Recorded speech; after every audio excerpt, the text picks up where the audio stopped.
Agora, a grande verdade é que o lado oposto da frase também é verdadeiro. Se Deus te chamou para ser contador, não se rebaixe atrás de um púlpito. Se Deus te chamou para ser advogado, não se rebaixe atrás de uma outra coisa que você acha que é mais espiritual. O pastor que muitas vezes está entendendo esse movimento e ele deixa o púlpito e vai para o mercado de trabalho cumprir a sua missão, o seu chamado, e a gente tem o contrário disso, né? A gente está vendo também empresários que estão identificando a sua missão, o seu chamado, estão indo para púlpitos. Legal. E aí hoje a gente não consegue discernir, né? Muito bem isso. Como que você tem enxergado essa transição, né, que está acontecendo? Porque muitas vezes há um conflito entre eles, né? De, mas espera aí, eu fui chamado para o púlpito, agora eu tô indo para os negócios? Não, eu fui chamado para os negócios, eu tô indo para o púlpito. Então, cara, tem um equilíbrio aí? Tem, e eu gosto muito de falar desse tema, e não é um tema simples, né?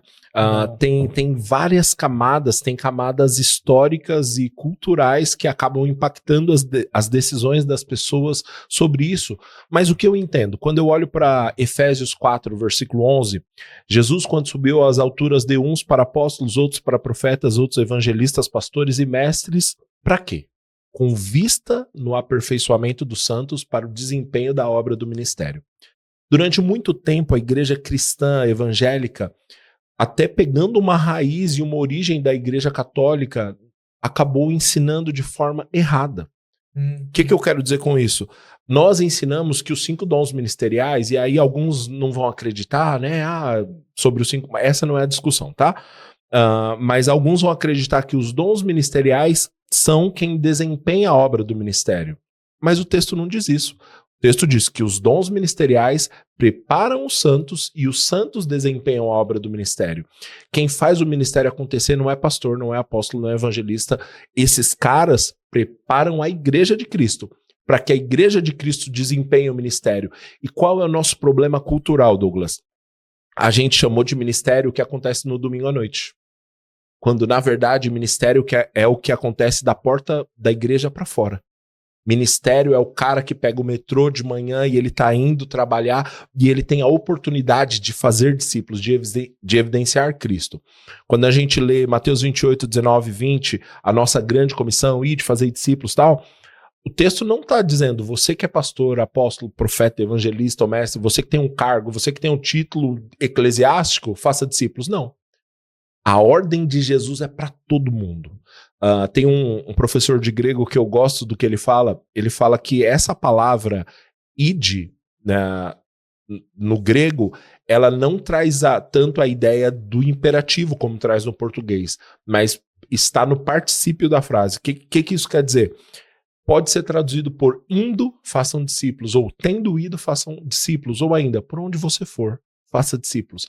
A ordem de Jesus não é ide, a ordem de Jesus é faça discípulos. Quem? Você, eu. Seja você um pastor, um cara que está atrás de um púlpito, seja você um advogado, um estagiário, um consultor, faça discípulos. Essa é a ordem de Jesus para nós. Quando eu entendo isso, eu, como pastor, eu paro de acreditar que a igreja existe ao redor de mim.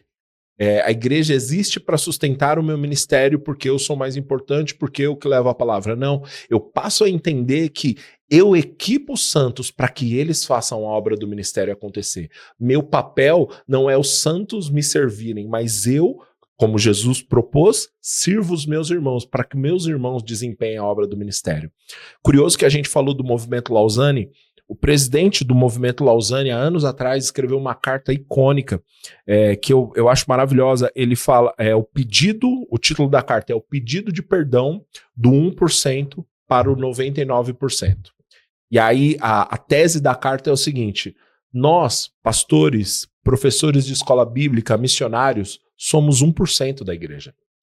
E nós, infelizmente, ensinamos a vocês, 99% da igreja, errado. Nós dissemos que vocês deveriam trabalhar para sustentar o nosso ministério, quando, na verdade, é o nosso ministério que existe para equipar vocês. Porque a obra do ministério, a evangelização se dá através de pessoas comuns vivendo o evangelho. Inclusive, essa foi uma das resoluções de Lausanne. O evangelho todo para todas as pessoas e por todas as pessoas. Por que eu falei que isso, de certa forma, pode ser um pouco de herança dos nossos irmãos católicos? Porque essa divisão entre clero e leigos vem do catolicismo. Não, se eu sou pastor, se eu sou teólogo... Para começar, a leitura era em latim. Exato, e né? o povo nem entendia, algumas pessoas nem entendiam. Como que faz uma missa que o povo não entende o idioma, né? E aí faz essa distinção onde existe uma casta mais santa, que é o clero.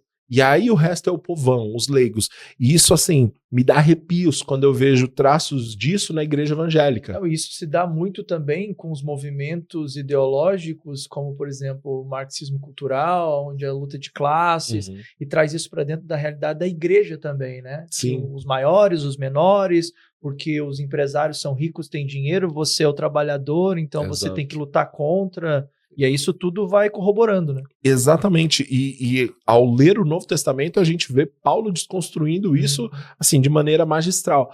Aí, quando, agora até respondendo de forma mais prática a pergunta, eu dei toda essa volta para chegar aqui. Se Deus te chamou para ser pastor, seja pastor. Todo mundo atribui, né? E eu não sei a evidência se de fato a frase é do Billy Graham, né? Essa eu também tenho dúvida. Porque hoje em dia a internet é assim, né, Douglas? Você fala assim, cara, essa frase... Quem se torna mais conhecido citando a frase se torna o autor dela, né? Exato. Você fala assim, essa frase de Abraham Kuyper, aí você vai ver a frase do Mano Brown, né? Cara, como assim? A frase lá da Alice no País das Maravilhas. Exato.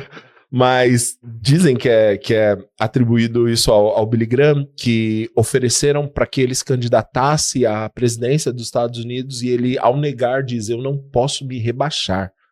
Deus já me chamou para ser embaixador do céu, eu não posso me rebaixar me tornando presidente dos Estados Unidos.